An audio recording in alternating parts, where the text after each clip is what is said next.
Hey, my name's Nick. Welcome to the Algarve Addicts video podcast. Now, every single Wednesday, we go beyond the beaches and brochures. We dig into the real Algarve by sharing the stories, struggles, and successes that shape life here through the eyes of the people that live here.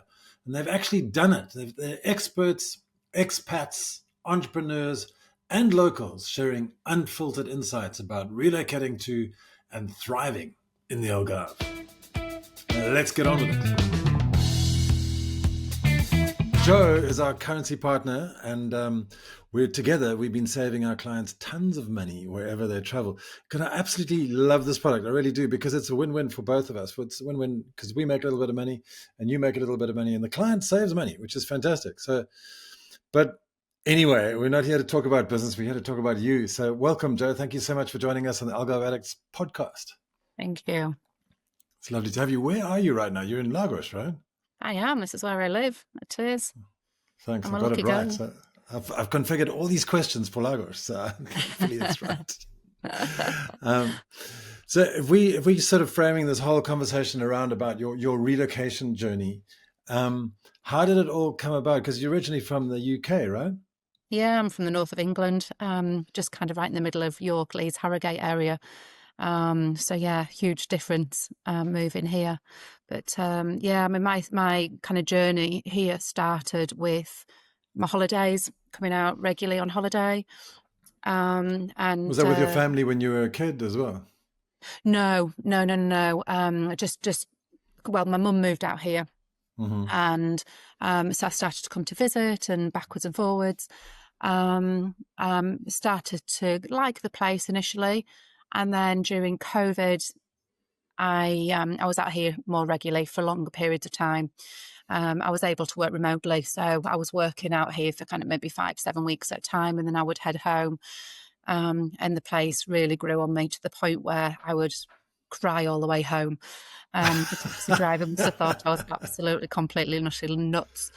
And I Funny. just felt this horrible sinking feeling running up to the point where I would have to leave and get on the plane. And, you kind of put it down to maybe holiday blues initially. Everybody kind of goes through that stage when they're on holiday and you live in the life and enjoying the sunshine, and you've got to go back to your normal life and go back to work and and the cold weather and miserable skies and But it was more than that for me. So was And there I would. like one moment where you thought, well, hang on, I could actually live here if I, move my life around a bit? So when I went to get my residency, before I'd even worked out how I was going to get out here, so I did always know that this is what I wanted. I just didn't know how I was going to achieve it. And so I kind of made a bit of a 5-year plan, and I said, within the next 5 years, this is what I'm going to achieve. And but I say, I had no idea how I was going to do it. I suppose I envisaged working for a UK company remotely and being able to move out here. So I would be able to have kind of this stability of having a regular income, as well as being able to, my cake and eat it, basically. And I found out that is actually a little bit more difficult than what it actually seems. I tried, obviously I was working out here remotely through COVID, and I thought, well, do you know what? I've managed my team remotely for the last 2 years. Why can't I do it here permanently? Unfortunately, that just wasn't possible for various different reasons. Was it because they were not that keen about it? Because it seemed like just after or during COVID, everyone was okay with co-working. I mean, digital working and remote working, and then there was like a pullback afterwards. Was that part of that? I guess.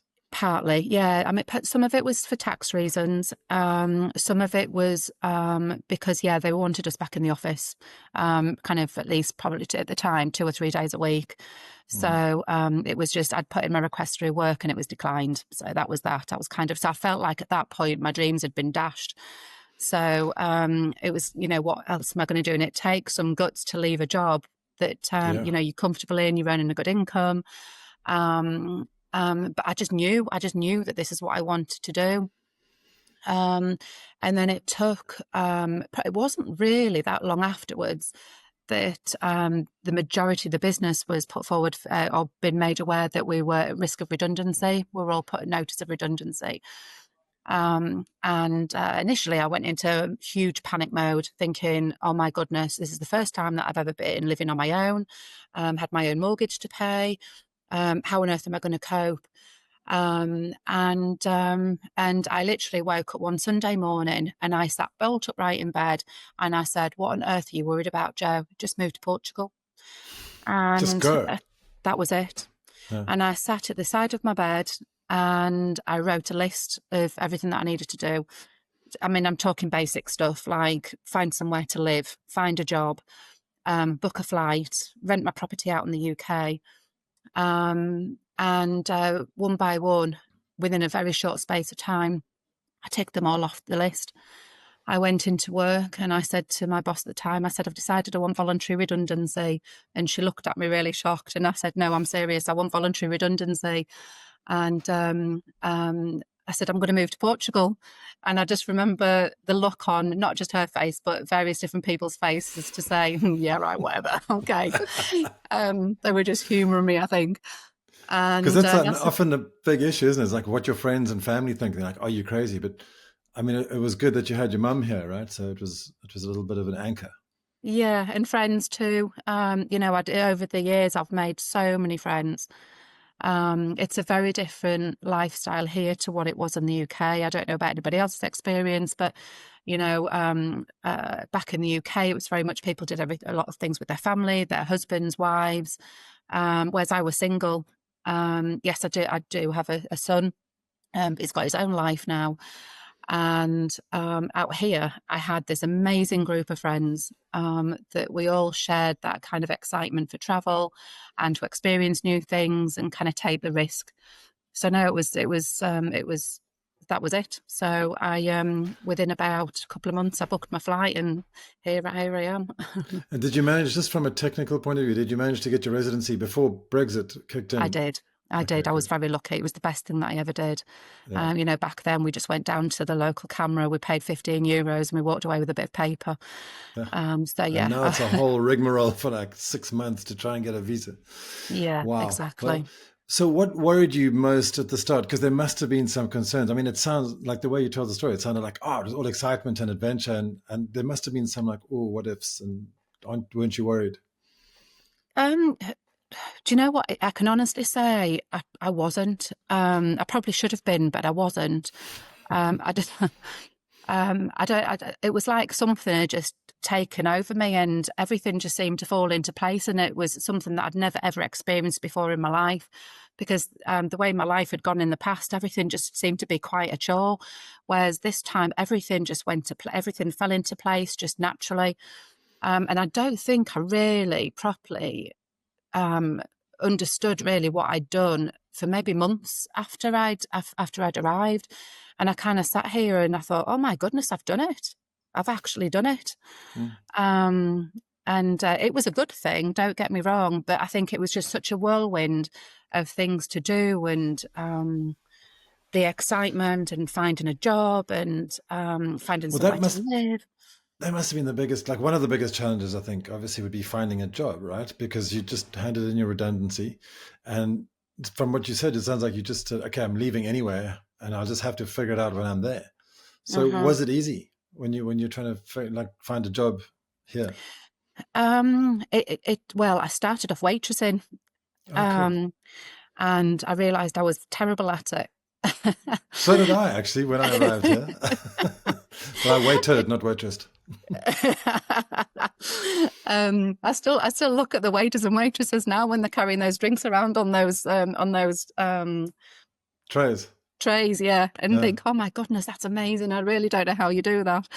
Um, Well, I was worried about speaking Portuguese when I arrived because I was in a restaurant in Cavoeiro and it was my cousin's restaurant actually. And he said, come over for 6 months. So I came over and I was going to, he initially said, you're going to be the manager. And then I sort of turned into the waiter. And then I thought, okay, well, this is not going to work for me. But it was fun while it lasted. But then a lot of the clientele, like 90% were foreigners. And the 10% of the Portuguese came in and said to me, like, why don't you speak Portuguese? And I was like, yeah. well, I'm sorry, I just arrived. I'm really trying hard. And Mhm. luckily, 25 years later, now I can. But it's hard in the beginning. I mean, did you get Yeah. anything like that when you were waitressing? I did, but in all honesty, it wasn't necessarily from the Algarvian people. It was more from people coming down from Lisbon. Those are they had the expectation of me that I should speak Portuguese. And you know what? Though rightly so. I'm living in their country, and I'm still terrible. I am finding it really difficult. My next challenge, I'm kind of ticking off my challenges one by one, but my next challenge is to get some private Portuguese lessons. And some one-on-one lessons, or even I've contemplated possibly doing it with some friends, in a small group. You see, But that's the yeah. thing. Like, I was chatting with a Portuguese instructor yesterday in Vila de Bispo, and we were talking about there's so many different ways to learn Portuguese these days. It's like, Mhm. you just got to try and pick the one that's comfortable. And like you said, I actually interviewed a lady who gets together a group of people and they do a social sort of chat in Portuguese. They go out and have a drink, and they just all speak Portuguese to each other. Yeah. Um, but It's it's important to hard. practice it as well. And actually, I mean, the Algarvian people are amazing with their English. I mean, it really, really puts me to shame. But and when even if you try, some people just haven't got the time to sit and bear with you, so they'll just speak to you in English. Mm. Um, or then if I That's a try, challenge as well, isn't it? It's a challenge as well. Mhm. So I remember watching a German lady trying to order, I don't know, maybe it was at the post office or something, and she was really battling and really trying hard. And the lady behind just said, "Look, let's just speak English, please." It's a shame. I think she felt a bit sad, but it's hard. At least Yeah, you tried. yeah. So how do you think your best way to learn Portuguese would be? Because would it be an app or a book or a one-on-one Skype or an in-person school thing, or what do you reckon? So I think, I mean, at this moment in time, I'd be quite happy if I can just get through with conversational Portuguese, if I'm totally honest. Mm, Whether I can ever get to a stage where I can discuss business in Portuguese, I don't know. I'm in my mm. 40s now, and I'd like to think that I could. And I will try. But conversation, let's take it one step at a time. Yeah. So I can order a glass of wine. Yeah, that was the first thing I learned was duas cervejas, faz favor. So Get your two beers, priorities please. straight. Exactly. So I was just thinking, the day that you arrived, can you remember that day when you arrived for good? I mean, obviously you'd be coming and going all the time, but that day when you stepped off the plane, I thought, well, this is it. I'm actually not going back. How did that feel? Do you know what? I don't think, like I said before, I don't think I actually even thought about it back then. And I think because I'd been coming and going backwards and forwards that much, that it actually sunk in until a few months later. And I remember walking along from Lagos to Luge, and that's kind of one of my favourite things to do out here. That we Oh, have the it's most beautiful. breathtaking Mm. hikes. And I was walking along there, looking out to sea, and with the beautiful scenery, and just thinking, "Oh my goodness, I actually live here." That's great. So let's chat a little bit about like that whole period of settling in, because many people go through this sort of honeymoon period, and they're like you said, sitting on that on that walkway between Luge and Lagos, just thinking, oh, how lucky I am, and that continues for a while, and then generally, I mean, doesn't happen to everybody, right? And then people suddenly realize, well, actually, I have to just go and get these papers from the post office, and it's such a hassle because you've got to go and translate, or you've got to figure it out, and you just get this not resentment but resistance to doing easy stuff that was easy for you back home was a little Mhm. bit more difficult right now. So did you, like, for example, all those things like sorting out a mobile phone and internet and finding accommodation, were there any dramas there? Was it hard? No, it wasn't really. Everything just seemed to fall into place. Don't get me wrong, you do get the odd frustrations, Mm. and I'm trying to think what they are, and I must have had them, but not massively. Maybe they're yet to come. Yeah. Well, that's brilliant. Maybe you're still in the honeymoon period. Because I mean, I remember when I arrived, I worked in that waitering restaurant for about 6 months, and then I just went full tilt and opened my own business and started, creating websites and doing email marketing for people back in 2001. And like all the accountants that I spoke to, would always come along, and then I'd contract them, they'd help me out. And then they'd just say, oh, yeah, you got to pay this tax, and then this tax, and then this tax. And I'm like, well, why didn't you tell me beforehand? Because I've got a plan to be able to pay all this stuff. And it was Mm-hmm. really, really hard just to get it by. And it was, if you don't ask the right questions, you don't get the right answers. But, if you don't know the questions to ask, then Correct. it's Yeah, hard. exactly. Yeah, and if you're learning the hard way, maybe I have that to come. I'm very lucky that I have an awful lot of friends around me who will help with various different experiences. From Portuguese people that have helped me submit my taxes. Friends that have already had issues with their electric or their water, and they know what to do to go down to the camera or how to pay the bills. Or so the one thing that is so amazing here is that everybody is there to support you and to help you through, because they've been there themselves. They might have learnt the hard way, or somebody might have helped them, but they will absolutely. There's always somebody here to help. Social groups, social media is absolutely huge. Sometimes it's a good thing, sometimes it's a bad thing. But you put out there and ask for some help, there will always be somebody that will come and help you that's been in that situation, Mm. and somebody local. And how have you found? I mean, personally, you've obviously said you've had friends from before, which is great. So you've got a social network, existing social network, which is great. I think for people coming in blind, just like arriving from the States or something, where they don't really Mm-hmm. have this connection, it's a bit harder. And some of them rely on Facebook groups, but everybody seems to find their way. Like you're right, everyone's willing to help. So would you have any particular advice for people who are coming here? Like, I don't know, maybe it's location dependent, like in Lagos particularly. I would suggest to anybody to join local groups and whatever you find an interest in. So, kind of mine's hiking. I love the social aspect of, I love going out and having a good few glasses of wine and dancing. And there's all sorts of different groups: hiking groups, book groups, uh, groups that just socialize, expat groups. Mm. Anybody that wants to learn the language groups, there's you name it, there's a group for it. Paddle's huge out here. Pickleball. Oh, paddle Um, tennis, yeah, yeah. mhm.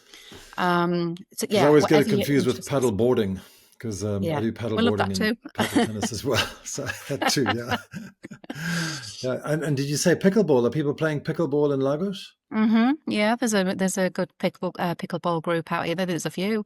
Uh, So yeah, just join whatever group, whatever interests you, and then you meet like-minded people, and then your social group grows. And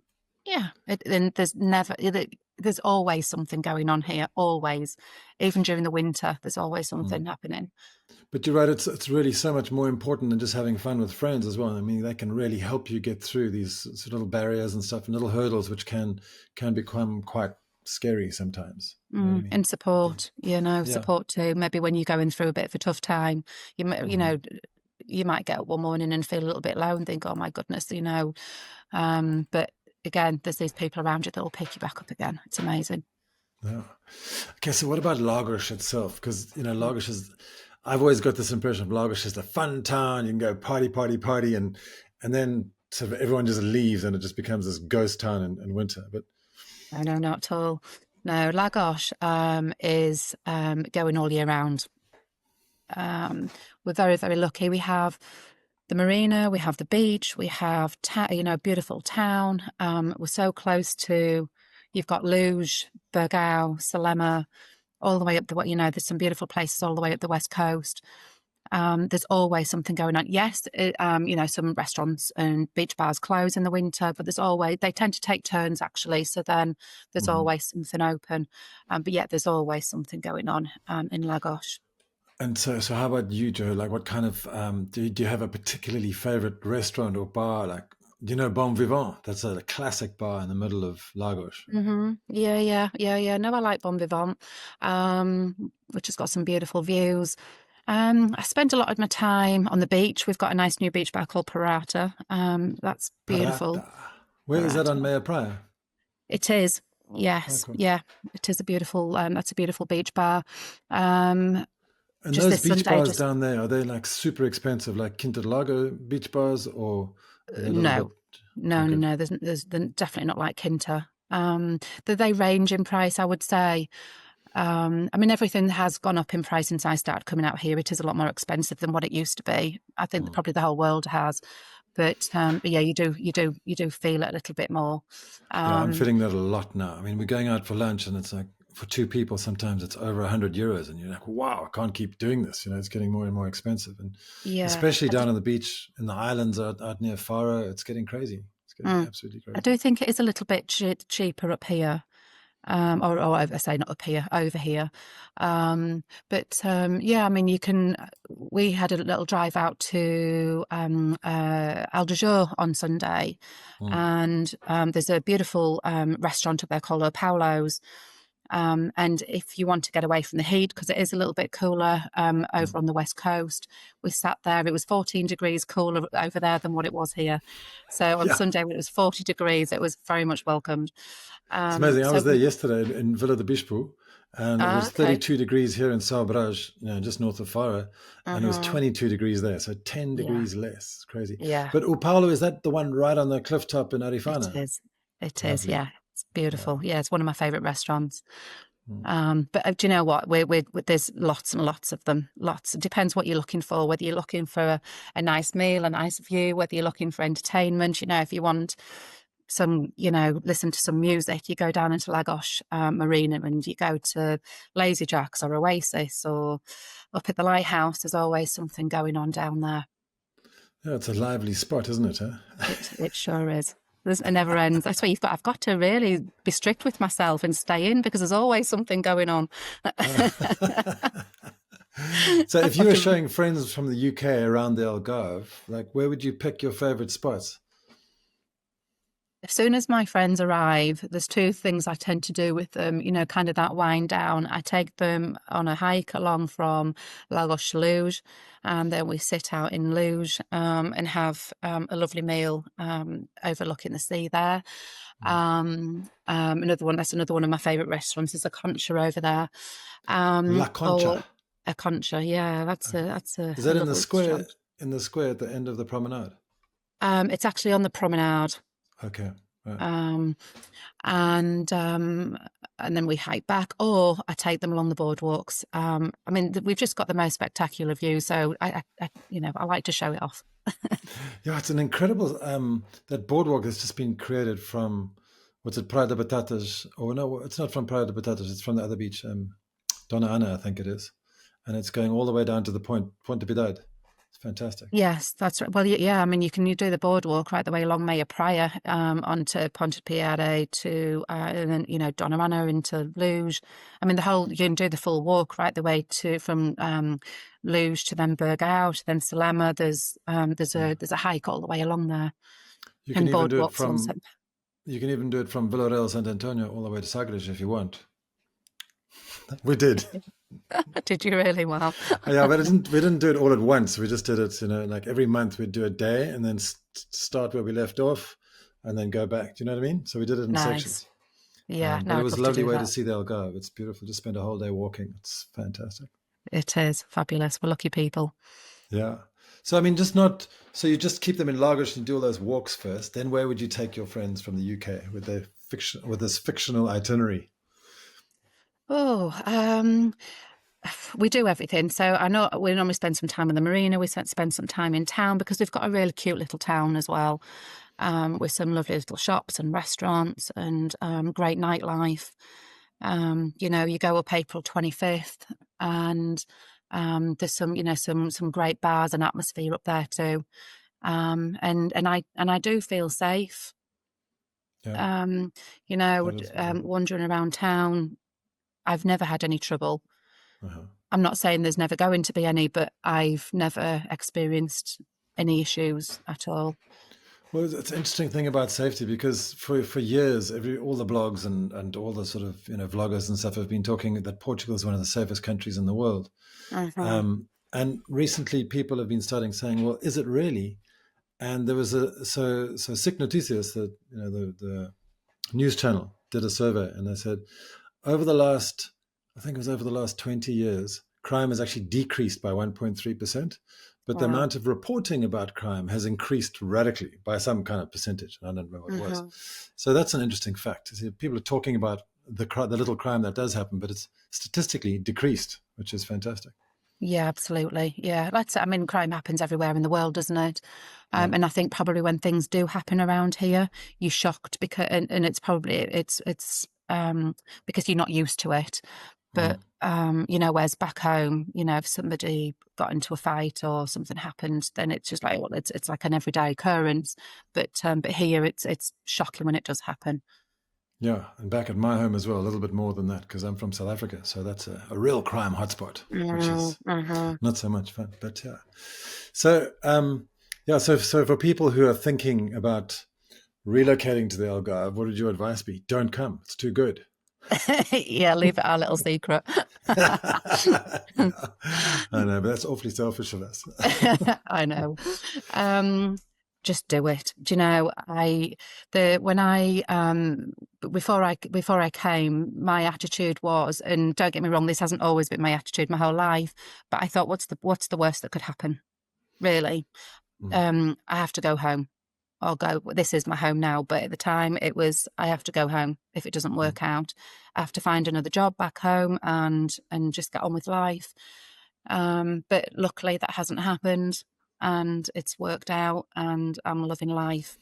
I remember going back to being back in the UK, and I remember just wishing my life away all the time. I can't wait for the weekend. I can't wait to go back to Portugal again. I can't wait for this. I can't wait for that. And one day I sat there and I thought, we're never going to get this day back ever again. We need to enjoy every day. This moment in time is never going to be repeated. And I can honestly say now, hand on heart, I enjoy and embrace every day here, which I've never experienced before. Well, that's wonderful, and I think that's a perfect place to leave it. That's just wonderful. Having that gratitude for every single day will stand us in good stead wherever we are in the world, which is fantastic. But sometimes it takes a move to jar that memory or to jar that thought. So well done. That's amazing, Jo. Great. Thank you so much for coming on. I really appreciate you sharing all your insights and your story as well. It was really lovely to hear. So thank you so much. Really appreciate it. No problems at all. Okay. Stay well.